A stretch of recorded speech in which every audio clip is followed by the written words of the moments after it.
Greetings to all who wish to be greeted. I'm MegaPacKid, and this is my game shelf. You've heard of Tetris, now get ready for Setris! Sandtrix. Sand blocks? This game goes by a lot of names, however... Who are you? Dahlia, listen, I'm you from the future. Okay, what are you doing here? Over the Garden Wall is leaving Max on August 31st. You have to watch it and review it. But I was just about to talk about Sandtrix. Listen, there's no time. Alright, I'll do Sandtrix, you do Over the Garden Wall, okay? I have so many questions. Okay. Wait, so it's leaving just like Infinity Train? Yes, just like Infinity Train, alright? It's leaving Max. You gotta do it. You gotta do it now. Alright, now just... I've been looking for this. Alright, see ya! Well, I guess I better dress for the occasion.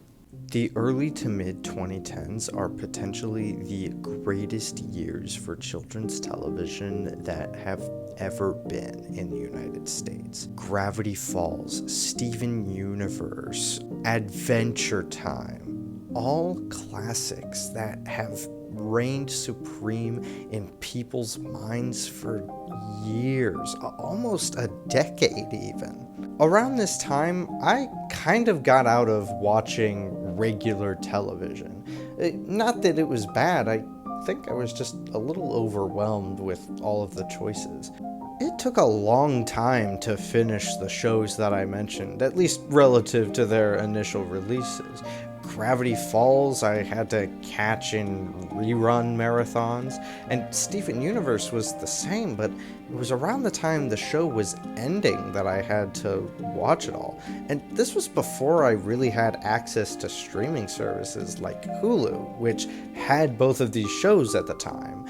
I just didn't have Hulu, so I couldn't watch them. And speaking of that, it's kind of weird that all of these streaming services exist now, sort of bringing back that overwhelming feeling that I had back in the early to mid 2010s with all of the TV that was available.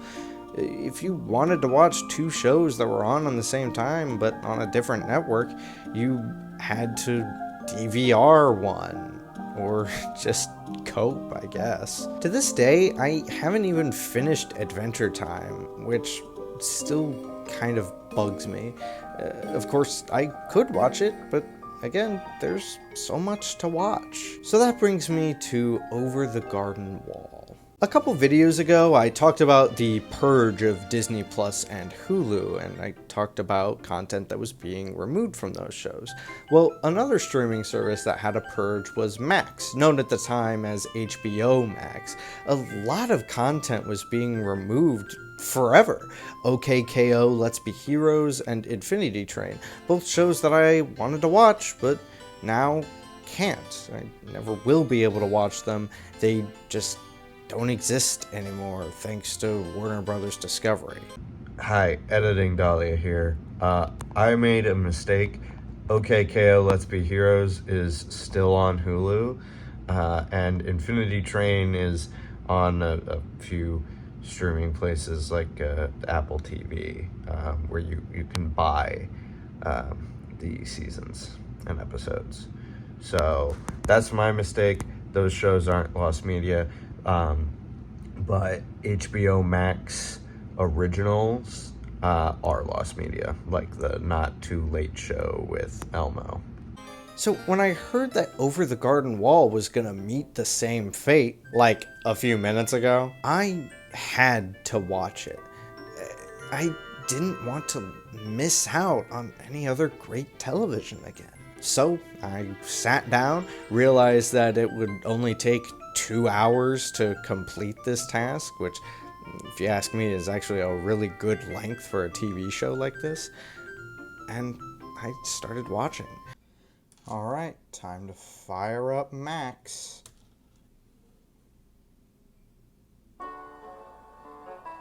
Oh, I love this show! I expected it to be longer given the impact it had. I saw the characters referenced with the same crowd who liked Gravity Falls and Steven Universe, so I figured that it would at least have the length of Gravity Falls, but it doesn't. Just 10 episodes that are 12 minutes each. Again, that's just 2 hours. That's the length of a movie. So, how much of an impact would this show have on me, was the question that I was asking. Of course, quantity isn't necessarily the thing you should be focused on. Quality is a thing that you should be focused on. And the quality of Over the Garden Wall is very high, in my opinion. The first 5 episodes of the show straddle the line between episodic storytelling and serialized storytelling. The difference between these two methods is that episodic storytelling doesn't have an overarching plot. Something that happens to a character in one episode doesn't necessarily affect them in the next. Serialized storytelling, on the other hand, does have an overarching plot. There's going to be things that happen from episode to episode that affect each other. You have to watch the previous episodes in order to get the next episodes.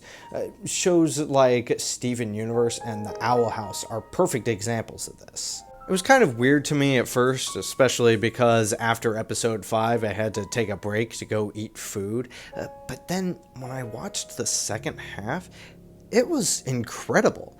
I love serialized shows. I think that they're great when done right, and this show is definitely done right. There's so much mystery with this weird world. It's kind of like Alice in Wonderland or The Wizard of Oz, when these two characters who are normal, relatively, they're from our world, stumble into this crazy, weird world with seemingly no rules.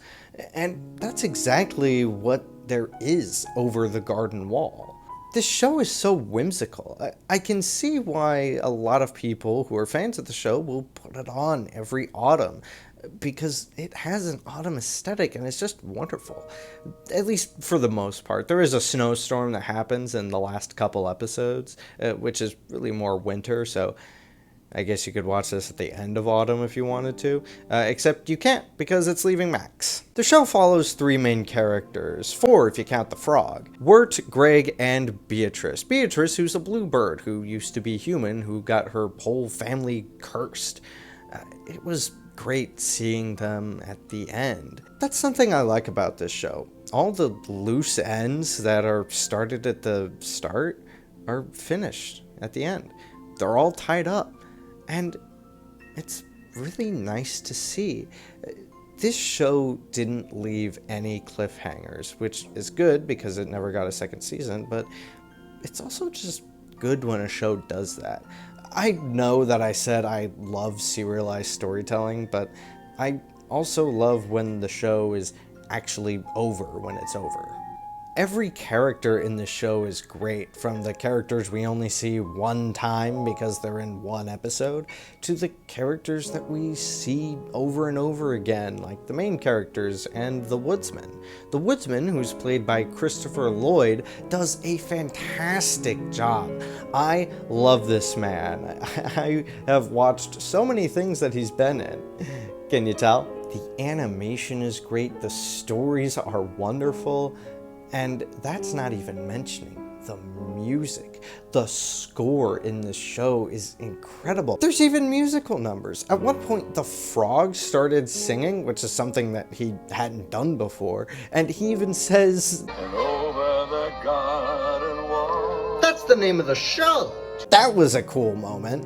This was a show that really got to me. The ending felt fulfilling, especially seeing these characters' lives before the show ended and they ended up going back to them. Over the Garden Wall is a great show, and I sincerely hope that one day it gets picked up again. I should have tested this beforehand. Where are my glasses? Here they are. Okay. Alright, time to sit back in the chair. Wow, Over the Garden Wall was a great show. I'm glad that I got to watch it before it was gone forever. You know, my best friend got to watch it too. He said he loved the show. I wonder what his thoughts are on it. Yeah, it's pretty good. Truly insightful commentary indeed. You realize that it's not gone forever, it's just leaving Max, right? Huh? Oh. Well, she doesn't need to know that. What she doesn't know won't kill her.